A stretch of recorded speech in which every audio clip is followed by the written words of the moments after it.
TikToker Ləman, Sako və Səadət Baboşun evinə qonaq gəlib. Onların səmimi görüşü və maraqlı söhbətləri sosial şəbəkələrdə izləyicilərin diqqətini çəkib. Görüşdən paylaşılan görüntülər qısa zamanda müzakirə olunmağa başlayıb. Həmin görüntüləri təqdim edirik.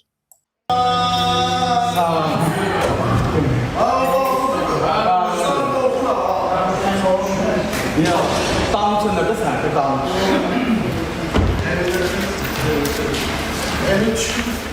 40.000'də siz gələcəyi, ona görə deyirəm. Emin, baxma bəri.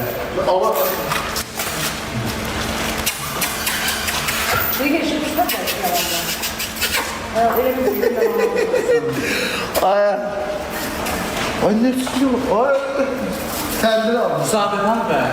Sonra tele düşmüyor. Uşaqlar nə tərs? Bəslənir.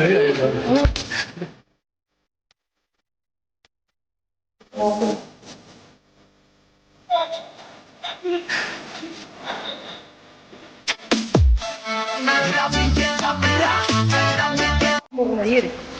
Nə tərsiz uşaqlar? Sağ ol. Görün. 40.000 olacaq ki. Oğlum bu çok kimindir? Haqqı.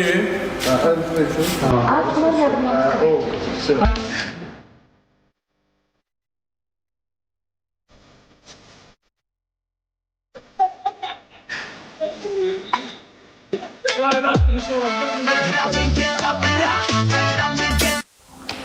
Şir ataq hə.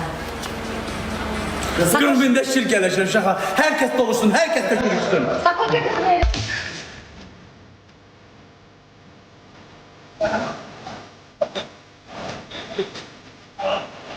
Ayda atsın. Aferin.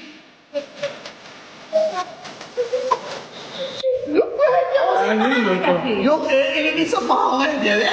15.000 qaldı, 5.000, 40.000. 5 milyon. Hadi ya daha söyle.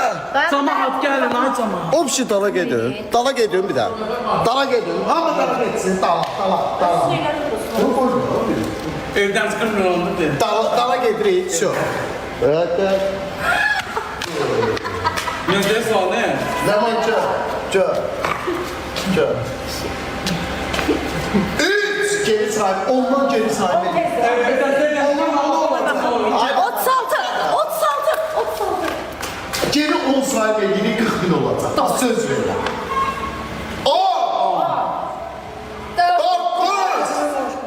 9. Yandaşı gəlir. O heyetiniz değil, özünüz mü? 9. 8. 7. 7. Olur bunun olsun da lan. 6. 7 olacak. Ne kadar? Qurtda baxıb gəlsən sana. Sen itin ele 37. 3.000 qalıb, 3.000. İtin ele bir psikolojik problem oluyor. Yox, lan bir şey, Sadıqa bax. 7. 7. 6. 6. 5. 5. 4. Güldüm. 37. 38. 38 derdə. 3. 3 dönüdü, 7 idi. 6 idi. 4'e düşer. İnsaflı ol. 4'e düşer. Ben sen. 4. 4. 3. Telaşma. 39 olsun gözəl. 39 olsun bu. Ya içi. Yo, gel. Dayandın çok. Ne oldu? Az qalır.